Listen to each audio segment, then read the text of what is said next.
پارلیمان کی مشترکہ کمیٹی برائے قانون و انصاف نے 27ویں آئینی ترمیم کے بنیادی مسودے کی منظوری دے دی۔ چیئرمین کمیٹی فاروق ایچ نائک کہتے ہیں مسودے میں کچھ ترامیم کی ہیں۔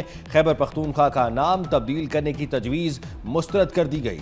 مشترکہ پارلیمانی کمیٹی کی رپورٹ کل بحث کے لیے سینٹ میں پیش ہوگی۔ ذرائع کے مطابق حکومت کی 28ویں ترمیم میں اتحادیوں کی تجاویز پر غور کی یقین دہانی۔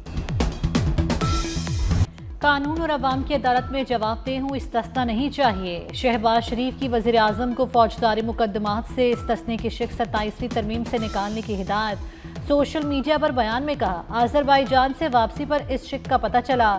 یہ ترمیمی شق کابینہ سے منظور شدہ مسودے میں شامل نہیں تھی۔ شہباز شریف کی ہدایت پر وزیر اعظم کو فوجداری مقدمات میں استثنا دینے کی تجویز واپس۔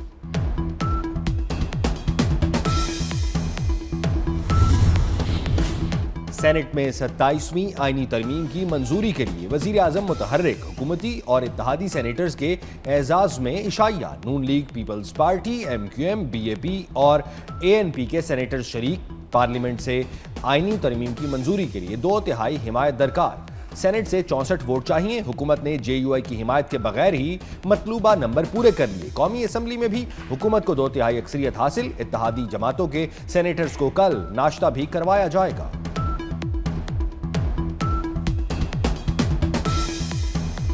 27ویں ترمیم میں کوئی نئی چیز نہیں، تمام باتیں کئی ہفتے پہلے ہو چکی ہیں۔ وزیر مملکت طلال چودھری کی میڈیا سے گفتگو، کہا سینٹ میں رپورٹ پیش ہونے پر تمام چیزیں واضح ہو جائیں گی۔ کمیٹی میں نہ آنے والے ملک کی خاطر بھی نہیں بولتے۔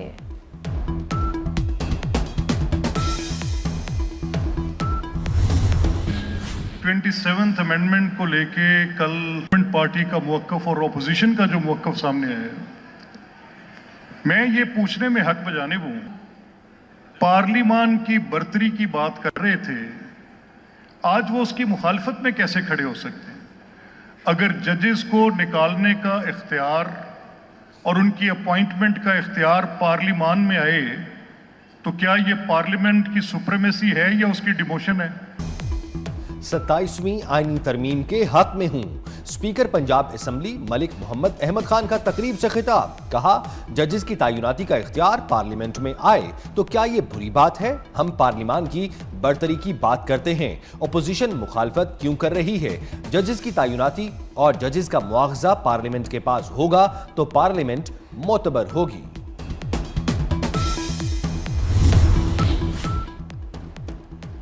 افغان سرزمین سے پاکستان میں دہشت گرد حملوں میں نمایاں اضافہ ہوا۔ ترجمان دفتر خارجہ طاہر اندرابی کہتے ہیں، افغان طالبان کے وفد نے استنبول مذاکرات میں اصل مسئلے سے توجہ ہٹانے کی کوشش کی۔ طالبان حکومت کو دہشت گردوں کی حمایت سے باز آنا ہوگا، وعدوں کے بجائے عملی اقدامات کرنا ہوں گے۔ افغانستان میں موجود دہشت گرد گروہ پاکستان کے دشمن ہیں۔ طالبان حکومت دہشت گردوں کی پناہ گاہیں ختم کرے، مذاکرات امن کے لیے ہیں، کمزوری کے لیے نہیں۔ طالبان حکومت الزامات کے بجائے تعاون کا راستہ اختیار کریں۔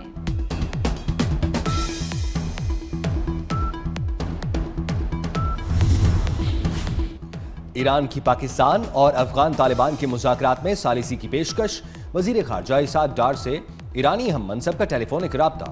سفارتی ذرائع کے مطابق ایرانی وزیر خارجہ کا پاکستان اور افغانستان کے درمیان موجودہ صورتحال پر اظہار تشویش۔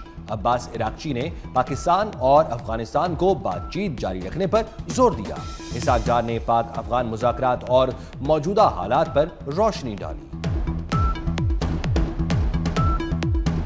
افغان سرزمین سے پاکستان میں دہشت گردی کا ایک اور ناقابل تردید ثبوت 30 سپتمبر کو فرنٹیئر کور ہیڈ کوارٹر نارتھ کوئٹہ پر دہشت گرد خودکش حملے میں ملوث دوسرا حملہ آور افغان دہشت گرد نکلا۔ سیکیورٹی ذرائع کا کہنا ہے فتنہ الخوارج کے افغان خودکش حملہ آور کی شناخت محمد سہیل عرف خباب کے نام سے ہوئی، جو افغان صوبہ وردگ کے ضلع میدان کا رہائشی ہے۔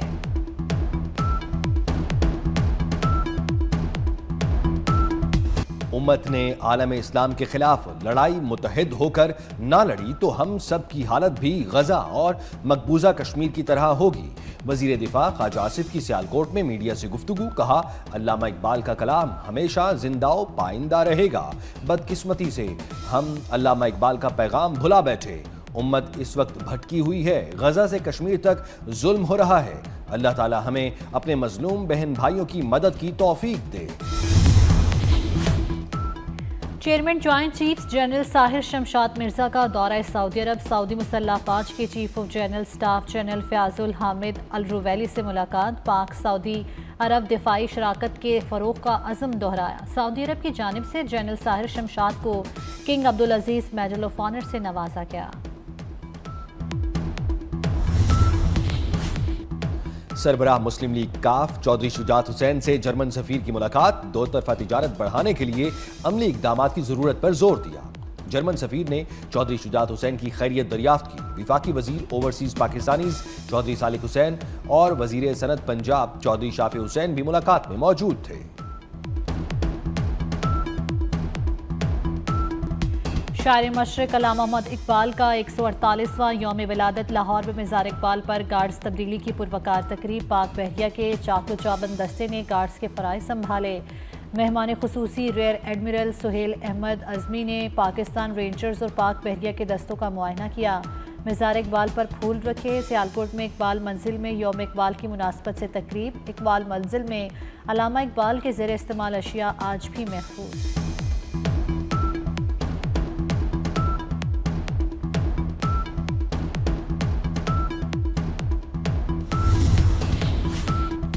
صدر مملکت سمیت سیاسی قیادت کا مفکر پاکستان شاعر مشرق علامہ محمد اقبال رحمۃ اللہ علیہ کو شاندار الفاظ میں خراج عقیدت۔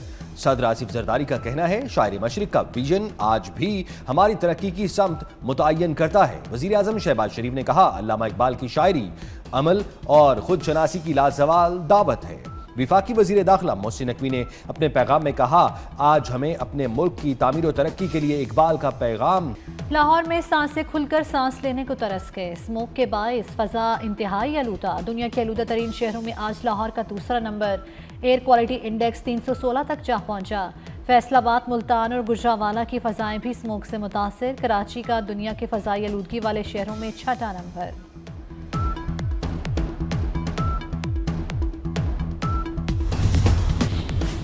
این سی سی آئی اے کرپشن سکینڈل میں ہوش ربا انکشافات۔ ایف آئی پنڈی میں 15 غیر قانونی کال سینٹر سے 1.5 کروڑ روپے ماہانہ وصول کیے جاتے تھے۔ ستمبر 2024 سے اپریل 2025 تک 1 کروڑ 20 لاکھ روپے وصول کیے گئے۔ پنجاب میں دفعہ 144 کے نفاذ میں 7 روز کی توسیع۔ پنجاب میں ہر قسم کے احتجاج، جلسے جلوس، ریلیوں، دھرنوں اور اجتماع پر پابندی برقرار۔ ہر قسم کی اسلحے کی نمائش پر بھی مکمل پابندی ہوگی۔ دفعہ 144 کے تحت لاؤڈ سپیکر کے استعمال پر بھی مکمل پابندی۔ اقوام متحدہ میں پاکستان کی جانب سے پیش کی گئی ہتھیاروں کے کنٹرول اور جوہری سلامتی سے متعلق 4 قراردادیں منظور۔ روایتی ہتھیاروں کے کنٹرول سے متعلق قرارداد کی 193 میں سے 186 رکن ممالک نے حمایت کی۔ قراردادوں میں علاقائی تخفیف، اسلحہ، اعتماد سازی، جوہری سلامتی کی یقین دہانیوں کے اقدامات شامل۔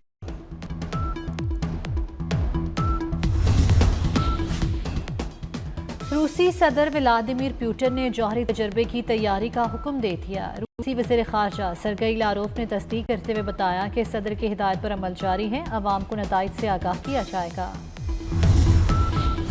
روس کے یوکرین کے توانائی نظام اور رہائشی عمارتوں پر بڑے پیمانے پر میزائل اور ڈرون حملوں میں 6 افراد ہلاک اور درجنوں زخمی۔ دارالحکومت کیف سمیت 25 مقامات کو نشانہ بنایا گیا۔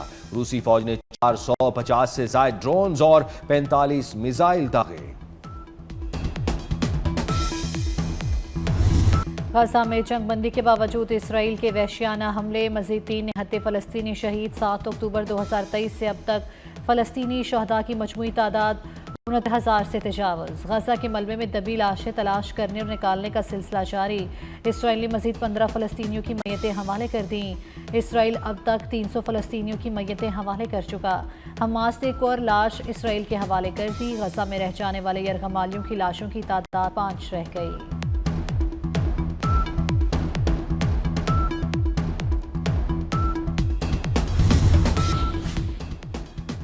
امریکی تاریخ کے طویل ترین شٹ ڈاؤن نے سرکاری ملازمین کی مشکلات میں اضافہ کر دیا۔ تنخواہوں سے محروم سرکاری ملازمین کے بنیادی ضروریات پوری کرنا مشکل ہو گیا۔ سرکاری ملازمین کی بڑی تعداد مفت خوراک حاصل کرنے کے لیے فوڈ بینکس کے باہر جمع۔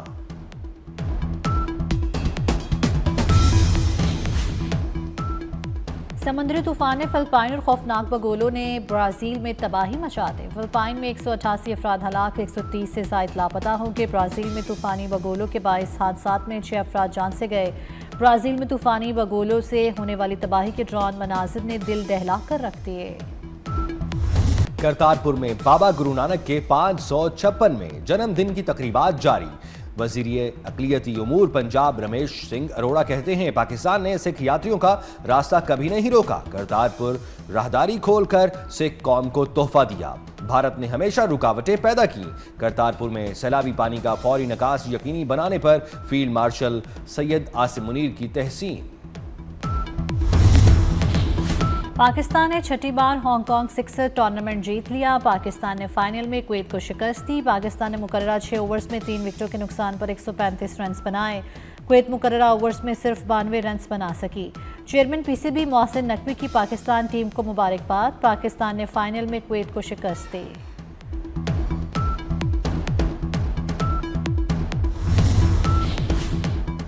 پاکستانی شاہینوں سے 2-2 ہاتھ کرنے سری لنکن ٹائیگرز اسلام آباد پہنچ گئے۔ پاکستان اور سری لنکا کے درمیان 3 ون ڈے انٹرنیشنل میچوں کی سیریز 11 سے 15 نومبر تک راولپنڈی میں کھیلی جائے گی۔ پاکستان، زمبابوے اور سری لنکا کے درمیان T20 سیریز 17 سے 29 نومبر تک ہوگی۔ تھل جیپ ریلی کا رنگارنگ میلہ اختتام پذیر۔ جوشیلے ڈرائیورز نے 200 کلومیٹر طویل ٹریک پر خوب مہارتیں دکھائیں۔ فیصل شادی خیل سحری فہرست رہے، سب سے کم وقت 2 گھنٹے 10 منٹ میں ریس مکمل کی۔ میر نادر مقصی 2 گھنٹے 14 منٹ کے ساتھ دوسرے نمبر پر رہے۔ رضا سعید نے 2 گھنٹے 15 منٹ، صاحبزادہ سلطان نے 2 گھنٹے 19 منٹ میں فاصلہ طے کیا۔ نیدرلینڈز کی خاتون سیاح سمیت بڑی تعداد میں لوگوں نے صحرا میں سجے فیسٹیول کو انجوائے کیا۔